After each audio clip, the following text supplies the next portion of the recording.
जैसा कि आप अगली दीवार के ऊपर देख रहे हैं, यहाँ पर आपको क्रैक दिखाई दे रहे होंगे, क्योंकि होता यह है कि सीमेंट और प्लास्टिक इन दोनों का बॉन्ड नहीं हो पाता है। एक बात तो है, अगर आप अपने घर के लिए कंसील वायरिंग करते हैं तो आपके घर का जो लुक है वो बहुत ही नीट, क्लीन और बहुत ही खूबसूरत दिखाई देता है। इसी वजह से आजकल जो कोई भी घर बन रहे हैं उनमें से ज्यादातर घर जो है वो कंसील वायरिंग के साथ बन रहे हैं। पर इस कंसील वायरिंग को करने से पहले आपको कुछ चीजों के तरफ खास करके ध्यान देना चाहिए, क्योंकि इसकी वजह से आपकी कंसील वायरिंग जो है वो प्रॉपर तरीके से हो पाएगी और आगे चल के जो छोटी मोटी प्रॉब्लम्स होती है उनका भी सामना आपको नहीं करना पड़ेगा। जैसा कि आपने देखा होगा, कुछ जगह पर कॉलम और बीम को कट करना पड़ता है, ऐसी चीजें भी आपको नहीं करनी पड़ेंगी अगर आप इन बातों का ध्यान रखोगे। अब कंसील वायरिंग का काम जो है वो आपका दीवारें बनने के बाद शुरू नहीं होता है, बल्कि जब आपका स्लैब का काम शुरू हो जाता है तभी आप जो है स्लैब के अंदर कुछ पाइप डाल देते हैं, जिनकी मदद से आप जो है वायरिंग पास करते हैं। अब ये पाइप जो है स्लैब से होते हुए आपके बीम के तरफ जाते हैं, जो कि आगे चल के वॉल से नीचे की तरफ लिए जाते हैं। अब यहाँ पर आपको ये चीज जरूर ध्यान में रखनी कि जिस वॉल के ऊपर आपके पॉइंट आने वाले हैं वहां पर आपका पाइप आना चाहिए। अगर आपका बोर्ड एक जगह पर है, पाइप दूसरी जगह पर है, तो लाइन क्रॉस करनी पड़ेगी, और लाइन क्रॉस करते समय अक्सर ही आपके कॉलम बीच में आ जाते हैं, जिन्हें की कट करना बहुत ही गलत बात होती है। अब जैसा कि आप आगे देख रहे हैं, यहाँ पर फैन बॉक्स में से 4 पाइप निकाले गए हैं चारों दीवारों की तरफ। तो इसका फायदा यह होगा कि जो बोर्ड है वो आप चारों दीवारों में से किसी भी दीवार के ऊपर ले सकते हैं और आपको लाइन को क्रॉस करने की भी जरूरत नहीं पड़ेगी। और ये जरूर ध्यान में रखिए कि ज्यादा कॉम्प्लिकेटेड लाइन मत बनाइए, चाहे आपका स्लैब हो या फिर दीवार हो। जितनी सिंपल लाइन आप रखेंगे उतना ज्यादा आपको काम करने में आसानी होगी। अब आपका ब्रिक वर्क कंप्लीट हो गया और तुरंत ही आपको उसके ऊपर कंसील वायरिंग के लिए कटिंग नहीं करनी है। आपको यह जरूर ध्यान में रखना चाहिए कि जब भी आपका ब्रिक वर्क कंप्लीट हो जाता है तो उसके 7 दिन बाद ही आपको उसके ऊपर कटिंग का काम शुरू करना है। अब साइट पर अक्सर ही ये चीज देखी जाती है कि जब भी हम कंसील के लिए झरी मारने के लिए जाते हैं तो चाहे 9 इंची दीवार हो या फिर 6 इंची दीवार हो, वहां पर ज्यादा दिक्कत नहीं आती।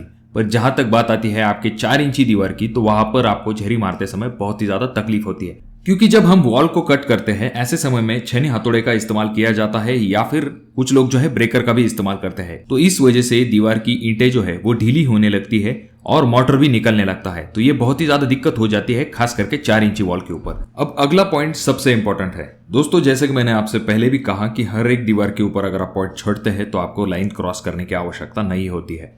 पर अक्सर ही जैसा कि आप अगले वीडियो में देख रहे हैं, कुछ इलेक्ट्रिशियन जो है वो कॉलम को डायरेक्टली कट कर देते हैं या फिर बीम को कट करते हैं। देखिए, आपके पूरे घर का लोड जो है इन चीजों के ऊपर होता है, तो इस वजह से किसी भी स्ट्रक्चरल मेंबर को कट करना गलत बात होती है। तो इस वजह से जो कोई भी आपके इलेक्ट्रिशियन होंगे उन्हें कह दीजिए कि चाहे जो कोई भी हो जाए, आपको कॉलम या फिर बीम को कट बिल्कुल भी नहीं करना है। अब जाहिर सी बात है, आपके जो पाइप आएंगे दीवार के ऊपर वो आपके प्लास्टर से पहले आपको लगा देने हैं। ऐसा नहीं कि आपने पहले प्लास्टर कंप्लीट कर लिया उसके बाद आपने झरी मार ली। आपको ब्रिक वर्क के बाद झरी मारनी है। उस पाइप के ऊपर आपको चिकन मेश या फिर फाइबर मेश लगा लेनी है, जिससे कि आगे चल के क्रैक ना आए, और उसके बाद में आपको जो है उस दीवार के ऊपर अच्छे से प्लास्टर कर लेना है। देखिए दोस्तों, ये चिकन मेश या फिर फाइबर मेश बहुत ही ज्यादा इंपॉर्टेंट होती है।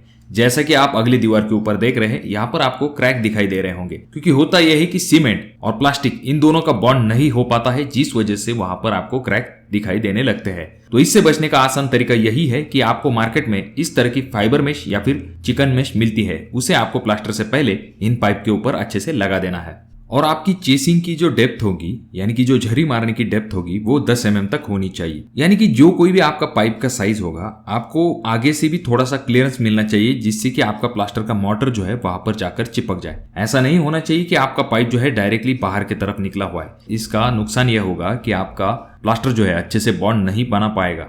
जब भी इलेक्ट्रिकल वर्क चलता है तो खास करके इलेक्ट्रिशियन ने जब दीवार को झरी मारने की बारी आती है तो 2 से 3 चीजें जरूर ध्यान में रखनी चाहिए। पहली चीज तो ये आ जाती है कि जब भी दीवार को आप झरी मारने वाले होते हैं उससे पहले आपको दीवार को हल्का गीला कर लेना है। इसका फायदा यह होगा कि ज्यादा प्रमाण में धूल नहीं उड़ेगी, जिसकी कि आपको तकलीफ नहीं होगी। दीवार को पानी मारने के बाद भी आपको 2 चीजें जरूर ध्यान में रखनी चाहिए। अच्छे क्वालिटी के आपको इंडस्ट्रियल गॉगल्स पहनने चाहिए और मास्क पहनना चाहिए। इसका कारण तो आपको पता ही होगा, और सेफ्टी एक बहुत ही इंपॉर्टेंट पार्ट होता है। जब भी आप झरी मारते हैं तो एक कंफर्टेबल पोजीशन में आने के बाद ही आपको झरी मारनी है। और जब भी आप बॉक्स को फिट करने वाले होते हैं उससे पहले एक बार उसकी लेवल जो है उसे जरूर चेक कर लीजिए, या फिर जो मकान मालिक है उसे लेवल जरूर दिखा लीजिए। और स्विच बोर्ड की हाइट कितनी होती है फिनिश फ्लोर लेवल से, इसके बारे में हमने एक सेपरेट वीडियो बना के रखी है। आई बटन में मैं उस वीडियो का लिंक दे दूंगा, आप उस वीडियो को भी जाकर देख सकते हैं। जब भी आप बॉक्स को फिट करते हैं तो अच्छे से उसकी लेवल जरूर चेक कर ली। और दूसरी चीज यहाँ पर ये आ जाती है कि प्लास्टर का मार्जिन ध्यान में रखते हुए ही ही आपको बॉक्स को फिट करना है। ऐसा नहीं कि आपका बॉक्स बहुत ही ज्यादा अंदर चला गया या फिर बहुत ही ज्यादा बाहर की तरफ निकल आया।